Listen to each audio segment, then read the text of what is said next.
Hello everyone. So आत्ता आपल्याला solve करायचे आहे ऑसिलेशनची एक्सरसाइज. ऑसिलेशनचा कंप्लीट लेसनचे व्हिडिओज आपल्या चॅनलला अपलोड केलेले आहेत मी.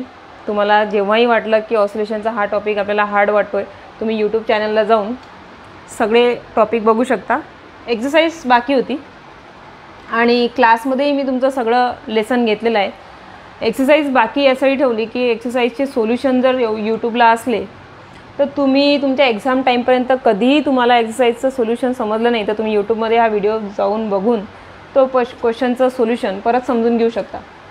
सो व्यवस्थित लक्ष द्या आणि जोपर्यंत समजत नाही तोपर्यंत व्हिडिओला रिपीट बघू शकता तुम्ही. सो एक्सरसाइज आपली पहिले तर MCQ आहेत आणि MCQ मी क्लासमध्ये घेतले तुमचे. बाकी जे ब्रीफ क्वेश्चन आहे त्याच्यामध्ये क्वेश्चन नंबर 10 पासून आपले न्यूमेरिकल स्टार्ट होतात. सगळ्यात पहिला जो न्यूमेरिकल आहे हा सेम आहे जसा तुमचा फर्स्ट MCQ आहे. फक्त फर्स्ट MCQ मध्ये तुम्हाला ॲम्प्लिट्यूड दिलेला नव्हता, इथं पाथ लेंथ म्हणजे इनडायरेक्टली ॲम्प्लिट्यूड दिलेला आहे. बघा काय क्वेश्चन, ॲट व्हॉट डिस्टन्स. ठीक आहे, म्हणजे आपल्याला एक्स काढायचं आहे. At what distance from the mean position. आता distance from the mean position काय असते तर डिस्प्लेसमेंट असते. सो आपल्याला काय काढणं आहे, एक्स काढणे आहे. ठीक आहे, मग एक्स काढण्यासाठी आपल्याला काय काय दिलेलं आहे. The speed of the particle performing SHM is half of its maximum value. Speed दिलेली आहे आणि स्पीड किती आहे म्हणते, तिच्या मॅक्झिमम व्हॅल्यूच्या हाफ. सेम आहे ना फर्स्ट MCQ. एक्स कॅल्क्युलेट करा आणि वेलॉसिटी किती आहे म्हणते त्याच्या Vmaxच्या मॅक्झिमम व्हॅल्यूच्या हाफ. म्हणजेच काय रे, Vmax काय असते, मॅक्झिमम वेलॉसिटी काय असते ऑसिलेशनची, A/ω असते divided by 2. So velocity half झालेली आहे, जेवढी तिची मीन पोझिशनला असेल तिची हाफ झाली आहे, तर ते किती डिस्टन्सवर गेल्यावर हाफ झाली असेल. ऑसिलेशन तर तुम्हाला माहिती आहे ना, मीन पोझिशनला वेलॉसिटी मॅक्झिमम असते आणि तेच एक्स्ट्रीमला पोहोचल्यानंतर ती वेलॉसिटी 0 होते. सो कुठंतरी जाऊन तर ती अर्धी झाली असेल ना. तर किती डिस्टन्स मीन पोझिशनपासून किती डिस्टन्सवर गेल्यानंतर ही वेलॉसिटी काय झालेली आहे, Vmaxच्या हाफ झालेली आहे. ती पोझिशन तो एक्स आपल्याला काय करायचं आहे, काढायचं आहे. ठीक आहे, आणि हे काढण्यासाठी आपल्याला काय दिलेलं आहे बघू. तर पाथ लेंथ दिलेली आहे. पाथ लेंथ काय असते तर हे जे तुमचं ऑसिलेशन आहे complete negative extreme to positive extreme, हा कंप्लीट पाथ म्हणजे पाथ लेंथ असते. आणि ती कंप्लीट पाथची पाथ लेंथ दिली आहे 10 सेंटीमीटर. तर ॲम्प्लिट्यूड किती, कारण की आपल्याला लागणार आहे ॲम्प्लिट्यूड.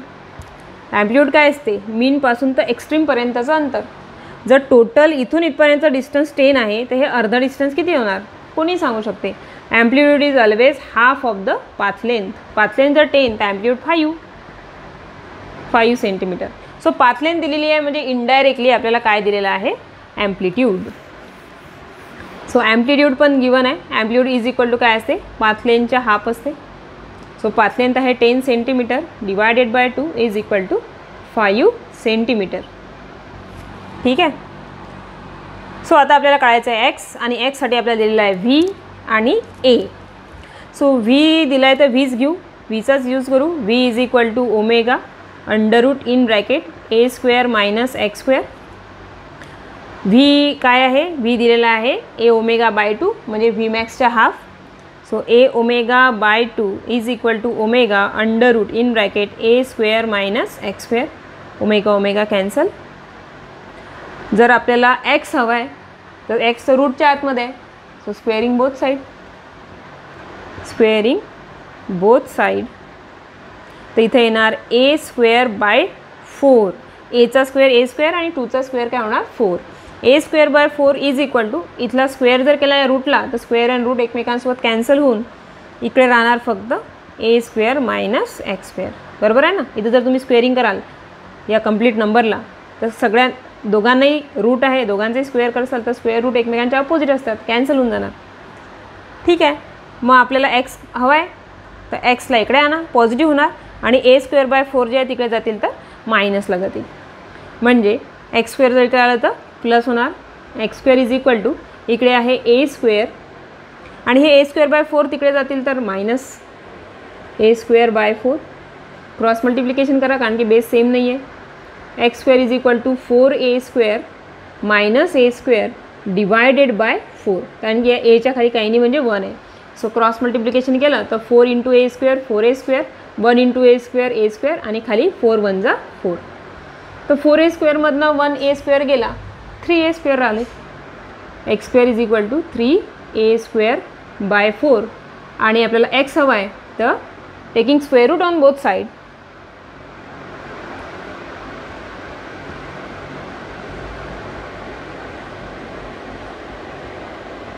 तर एक्स इज इक्वल टू काय होणार, x is equal to root घ्यायला लागेल सगळ्यांचा. या 3चा रूट 3 डिवायडेड बाय 4चा स्क्वेअर रूट 2 आणि एचा स्क्वेअर रूट काय होणार a. So root 3/2 times of amplitude. आणि ॲम्प्लिट्यूड आपल्याला दिलेला आहे, किती आला होता ॲम्प्लिट्यूड, 5 लेनच्या अर्धा म्हणजे 5 सेंटीमीटर. तो 5ने मल्टिप्लाय करा. X is equal to root 3/2 multiply by 5. So एक तर रूट 3ला 5ने मल्टिप्लाय करून 2न डिवाइड करा, किंवा 2न 5ला डिवाइड करा 2.5, त्याला रूट 3न मल्टिप्लाय करा. 2 1 जा 2.25 जा म्हणजे 5चे अर्धे 2.5 होतात. सो आता काय करायचं आहे, रूट 3 मल्टिप्लाय बाय 2.5 सिम्पली एवढं तुम्ही करू शकता मल्टिप्लिकेशन. रूट 3ची व्हॅल्यू काय असते 1.732. 1.732 मल्टिप्लाय बाय 2.5. सिम्पल एवढं मल्टिप्लिकेशन केलं की तुम्हाला ॲन्सर भेटते 4.33 सेंटीमीटर. सो मल्टिप्लिकेशन केल्यानंतर एक्सची व्हॅल्यू येणार 4.33 सेंटीमीटर. जस्ट मल्टिप्लिकेशन बाकी आहे, तेवढं तुम्ही करूच शकता. रूट 3ची व्हॅल्यू पुट करायची. काय आहे रूट 3ची value 1.732. 1.732 multiply by 2.5 simple multiplication आहे. मल्टिप्लिकेशन करा, तुम्हाला तुमचा ॲन्सर भेटून जाईल. ठीक आहे, तर हा झाला तुमचा 10th नंबरचा MCQ. आता बघूया 11 नंबर, नाही 10th नाही आहे ॲक्च्युली, हा 8 नंबरचा MCQ आहे. Sorry, MCQ number 8. सो 9 नंबरचा बघूया. क्वेश्चन नंबर 8 पासून MCQ स्टार्ट होता का. ओके, तर नेक्स्ट क्वेश्चन आहे question number 9. In SI unit differential equation of SHM is d2x by dt square is equal to -36x. Find the frequency and time period. खूप सोपा question दिलेला आहे एक्सरसाइजमध्ये ॲज कम्पेअर टू आपले dynamics, कोणतं rotation डायनॅमिक्सच्या एक्सरसाइजपेक्षा इथले क्वेश्चन बऱ्यापैकी इझी आहेत. तर बघा, डिफरन्शियल इक्वेशन तुम्हाला माहीत असेल SHMचं, त्या इक्वेशनला कम्पेअर करा या इक्वेशनसोबत, तुम्हाला काहीतरी भेटेल ज्याच्यावरनं तुम्ही फ्रिक्वेन्सी आणि टाईम इझिली काढू शकता. ठीक आहे, तर डिफरन्शियल इक्वेशन दिलेलं आहे ते गिवनमध्ये लिहू आपण. d2x by dt square is equal to -36x. ठीक आहे, हे आहे गिवन डिफरन्शियल इक्वेशन. आणि याला जर कम्पेअर केला आपल्याला माहीत असलेल्या डिफरन्शियल इक्वेशनसोबत, तर डिफरन्शियल इक्वेशन ऑफ SHM काय असते, तर ते असते d2x by dt square minus of किंवा equal to minus of omega square into x असं असते. ॲक्च्युली कसं असतं, प्लस असतं omega square into x is equal to 0. पण यालाच तुम्ही तिकडे नेसाल तर ते काय होऊन जाते, यालाच तुम्ही असं लिहू शकता ना, d2x by dt square is equal to, आणि हे प्लस आहे तिकडे पाठवला तर मायनस होणार, minus of omega square into x. ठीक आहे, कम्पेअर करून बघा बरं, यांनी दिलेलं डिफरन्शियल इक्वेशन आणि तुमचं डिफरन्शियल इक्वेशन याच्यासोबत कम्पेअर करून बघा, तुम्हाला काहीतरी दिलेलं आहे. बघा, d2x बाय dt स्क्वेअरच्या जागी d2x बाय dt स्क्वेअर आहे, मायनसच्या जागी मायनस आहे, आणि ओमेगा स्क्वेअरच्या जागी 36 आहेत आणि एक्सच्या जागी एक्स आहे. म्हणजे इनडायरेक्टली आपल्याला गिवन काय आहे, ओमेगा. दस ओमेगा स्क्वेअरच्या जागी दिलेल्या आहेत आपल्याला 36, म्हणजेच ओमेगा काय, 36 हा कोणाचा स्क्वेअर आहे, 6 आहे. ठीक आहे, रॅड पर सेकंद. तर आपल्याला ओमेगा दिलेला आहे. ओमेगा जर असेल तर आपण टाईम आणि फ्रिक्वेन्सी तर इझिली काढू शकतो. टाईम काय निघेल, टाईम पिरियड. टाईम पिरियड काय असतो, कॅपिटल टी. टाईम पिरियड असतो 2π अपॉन ओमेगा. सो 2π ओमेगा आहे 6, 2 1 जा 2, 2 3 जा 6, π/3 म्हणजेच काय 3.14 डिवायडेड बाय 3. आता 3.14ला 3ने डिवाइड करसान तर 1 पॉईंट समथिंग ॲन्सर येईल, जे की तुमच्या बुकमधल्या ॲन्सरसोबत परफेक्टली मॅच होत आहे. 1.05 सेकंद. डिवाइड तर करून दाखवायची गरज नाही ना. बस आता याचा रेसिप्रोकल घ्या, फ्रिक्वेन्सी भेटते.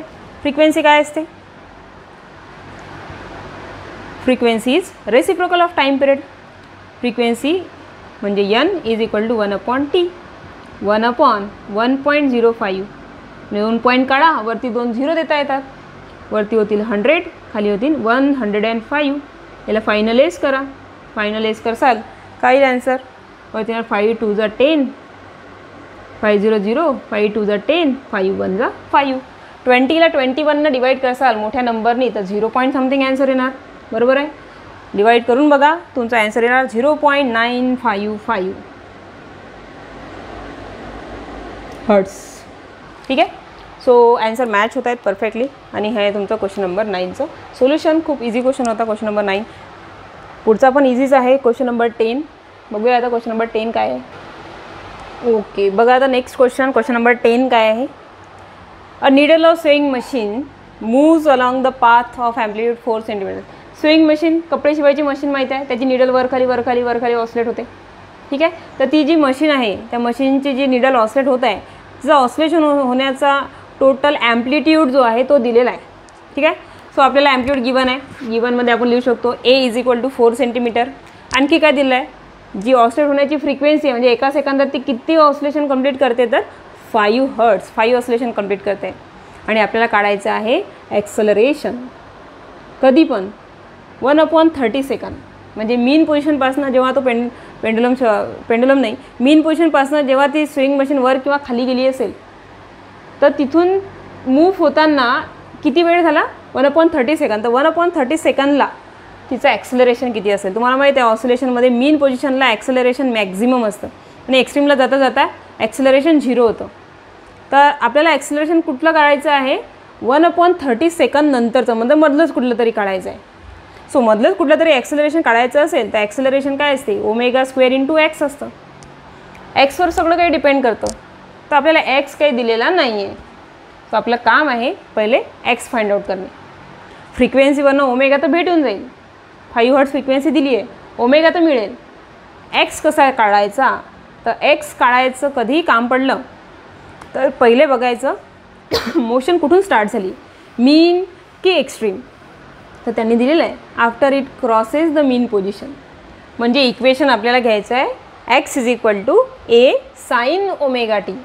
जर ही मोशन एक्स्ट्रीमपासून स्टार्ट झाली असं म्हटलं असतं त्यांनी की बो मोशन एक्स्ट्रीमपासून स्टार्ट झाली आणि 1/30 सेकंद नंतरचं ॲक्सलरेशन काढा वगैरे, तर इक्वेशन घेतलं असतं आपण A cos ω t. सो लक्ष द्या, जेव्हाही तुम्हाला डिस्प्लेसमेंटचं काम असेल पहिले बघायचं क्वेश्चन, परत रिपीट वाचायचा की पोझिशन काय दिली आहे, मोशन कुठून स्टार्ट झाली आहे, मीन का एक्स्ट्रीम. ठीक आहे. तर पहिले एक्स काढावं लागेल इथं ॲक्सलरेशनसाठी आणि त्यासाठी गिवन आहे आपल्याला ॲम्प्लिट्यूड 4 सेंटीमीटर आणि फ्रिक्वेन्सी दिलेली आहे आपल्याला 5 हर्ट्स. तर फ्रिक्वेन्सी तर SI मध्ये आहे, ॲम्प्लिट्यूड आपला सेंटीमीटरमध्ये आहे. बघू आपला ॲन्सर जर सेंटीमीटरमध्ये आलं तर त्याला कन्वर्ट करावं लागेल कारण की फ्रिक्वेन्सी हर्ट्समध्ये आहे आणि टाईम सेकंड सगळे CGSमध्येच आहे. फ्रिक्वेन्सी तर CGSमध्ये हर्ट्स आणि SI मध्येही हर्ट्स असते. स्मॉल t दिलेला आहे आपल्याला 1/30 सेकंद. तर याचं असं आहे की SI असो की CGS असो टाईम पण सेकंदच राहतो. ठीक आहे. हे झाले युनिट. बघूया आता acceleration. What is acceleration. Acceleration is equal to ω² × x. Omega तर काही दिलं नाही आहे पण फ्रिक्वेन्सी दिलेली आहे तर आपण ओमेगा काढू शकतो. Acceleration is equal to 2πn चा होल स्क्वेअर × x. 2 माहीत आहे, पाय माहीत आहे, n माहीत आहे, x काही माहीत नाही. सो पहिले आपलं काम आहे x फाइंड आउट करणे. To find x motion, if motion start from mean position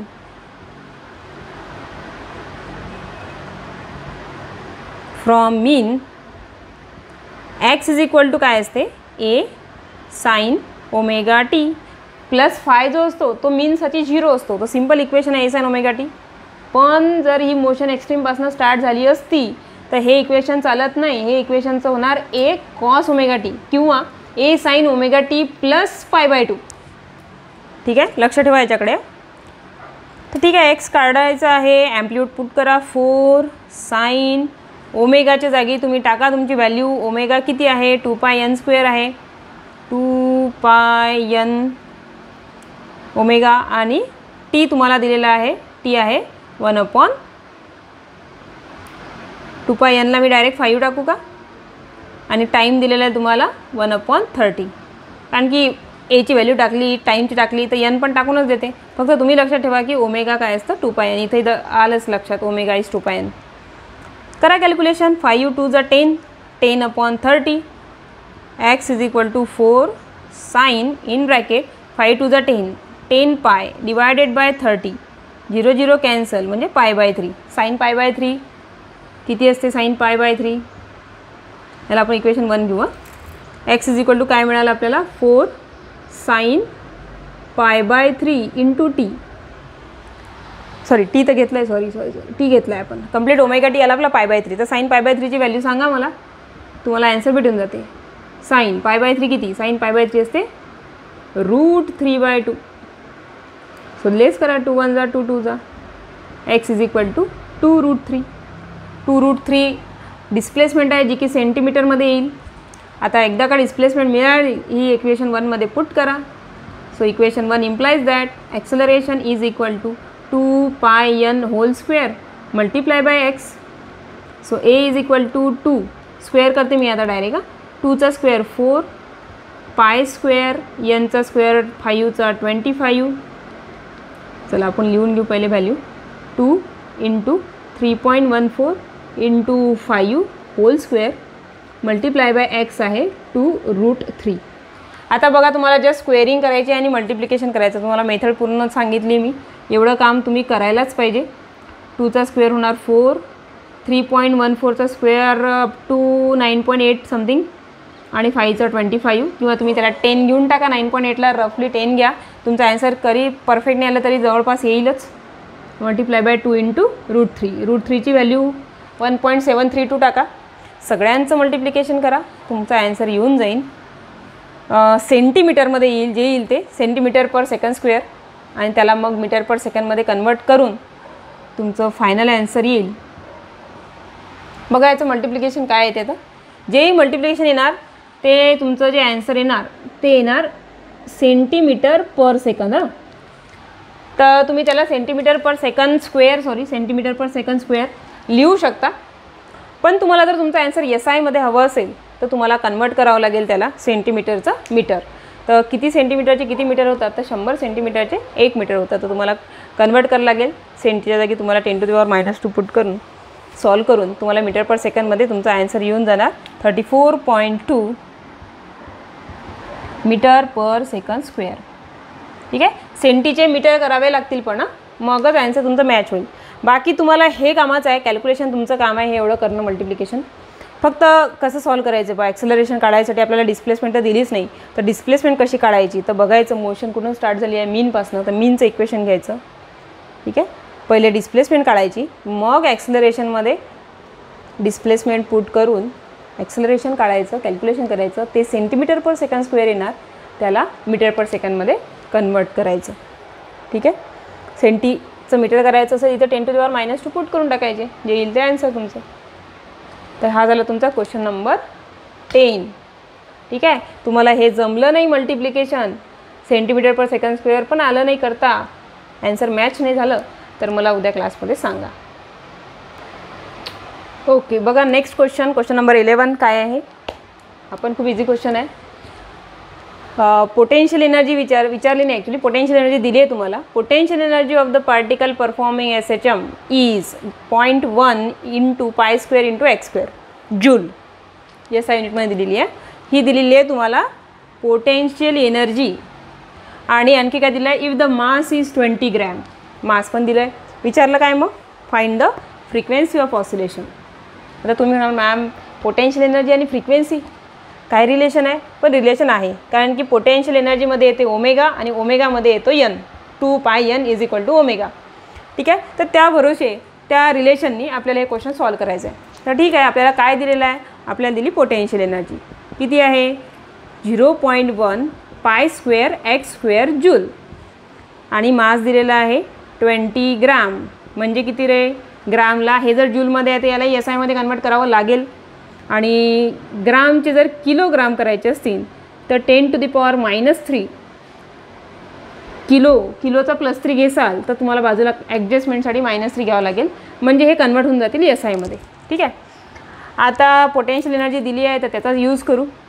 potential energy is equal to 0.1 π² x² आहे. पण पोटेन्शियल एनर्जीचा फॉर्म्युला आपल्याला माहीत आहे. पोटेन्शियल एनर्जीचा फॉर्म्युला असतो हाफ. मास दिला आहे म्हणून K न घेता m⍵² घेऊ. m⍵² x² is equal to जी आपल्याला व्हॅल्यू दिली आहे ती 0.1 π² x². बरोबर आहे. पोटेन्शियल एनर्जीचा फॉर्म्युला माहिती आहे ना, हाफ के एक्स स्क्वेअर. आणि के जर नसेल तर केच्या जागी आपण एम ओमेगा स्क्वेअर घेऊ शकतो. गिवनमध्ये मास दिसतं आहे आपल्याला, तर मग एम ओमेगा स्क्वेअरवाला फॉर्म्युला घ्या. कॅन्सल काय होते, ते दोन्ही साईडनं एक्स स्क्वेअर झाले, काय झाले कॅन्सल. ठीक आहे. आणखी हा पाय पण कॅन्सल होईल जेव्हा आपण ओमेगाची व्हॅल्यू टाकू. तर बघा ओमेगाला काय लिहू शकतो आपण, हाफ यम, आणि ओमेगाला लिहू शकतो आपण 2 पाय एनचा whole square is equal to 0.1 pi square. आता याचा स्क्वेअर कराल तुम्ही तर 2चा स्क्वेअर 4, पायचा स्क्वेअर पाय स्क्वेअर आणि एनचा स्क्वेअर एन स्क्वेअर, आणि मग इकडचा पाय स्क्वेअर आणि तिकडचा पाय स्क्वेअर एकमेकांसोबत कॅन्सल. म्हणजे टेन्शनच नाही, सगळं कॅन्सलच होते. बघा यम मल्टिप्लाय केलं तर 4, स्क्वेअर केला तर पाय स्क्वेअर आणि n square is equal to 0.1 pi square. So pi square पण गेले. ओके. आता व्हॅल्यू टाकू मासची. काय आहे मास, 20 × 10⁻³ असं करा, किंवा 20 म्हणजे हा आहे 2 × 10⁻+1 आणि हे -3, तर प्लस मायनस मायनस 2 × 10⁻² पण लिहिले तर चालतात. ठीक आहे, बघूया. सो सगळ्यात लास्टला तर एक स्टेप घेऊन घेऊ. इथं हाफ इंटू मास आहे 2 × 10⁻20 ना, 20 × 10⁻³ मल्टिप्लाय बाय 4 आणि n square, 4 × n square is equal to, इकडे फक्त 0.1 राहिलेत. बरोबर आहे. बाकीचं सगळं एक्स स्क्वेअर पण गेला, पाय स्क्वेअर पण गेला. ठीक आहे. तर आपल्याला काढायचं आहे हा एन, हे आपलं अननोन क्वांटिटी आहे, एन काढणं आहे. तर हे सगळं तिकडे घेऊन जा. पहिले तर याचं सोल्युशन काय येणार बघा, हाफ इंटू 20 म्हणजे 20चे हाफ म्हणजे 10. तर इकडे येणार आहे 10 × 10⁻³ into 4 into n square is equal to 0.1. So 10 × 4 40 into 10⁻³ n square is equal to 0.1. ठीक आहे. तर n square is equal to काय राहणार, n square is equal to 0.1 आणि अपॉनला जाणार हे 40 × 10⁻³ ठीक आहे. तर 10⁻³ वर पाठवून द्या, 1000 होतील. N square is equal to 10⁻0.1 multiply by 10⁻+3 divided by 40. 10⁻³ म्हणजे 1000 आणि 1000 × 0.1, 1000 × 1000 आणि 1 पॉईंट दिला तर हे होतात 100. करेक्ट आहे. डिवायडेड बाय 40, तर हा 40चा एक 0 आणि 100चा एक 0 पण कॅन्सल. सो 10/4 आणि 10/4 म्हणजे आपल्या 10चे जर तुम्ही 4 तुकडे कराल तर काय भेटेल रे बा, 2.5 मिळेल. 2.5 2.5. ठीक आहे. पण हा एन नाही आला, हा एनचा स्क्वेअर आला, तर स्क्वेअर रूट पण घ्यावं लागेल. Taking square root on both side. N is equal to किती, √2.5. आता 1चा स्क्वेअर रूट 1 येते आणि 4चा स्क्वेअर रूट 2 येते, पण आपला नंबर आहे 2 पॉईंट समथिंग. तर आपला ॲन्सर 1 आणि 2च्या मध्ये काहीतरी येईल, आणि त्याचा स्क्वेअर रूट जर तुम्ही व्यवस्थित काढला तर त्याचा ॲन्सर असणार आहे 1.581 hertz, SI unit of the frequency. ठीक आहे. सगळे SIमध्ये कन्वर्ट केलं होतं. तर हे आहे सोल्युशन क्वेश्चन नंबर 11चं. आता हा व्हिडिओ जरा मोठा होत आहे, सो पुढचे क्वेश्चन्स मी नेक्स्ट व्हिडिओमध्ये तयार करते आणि तुमच्यासाठी अपलोड करते. ठीक आहे. हा व्हिडिओ इथंच थांबवते. काही डिफिकल्टी असेल तर मला उद्या क्लासमध्ये विचारा. ठीक आहे.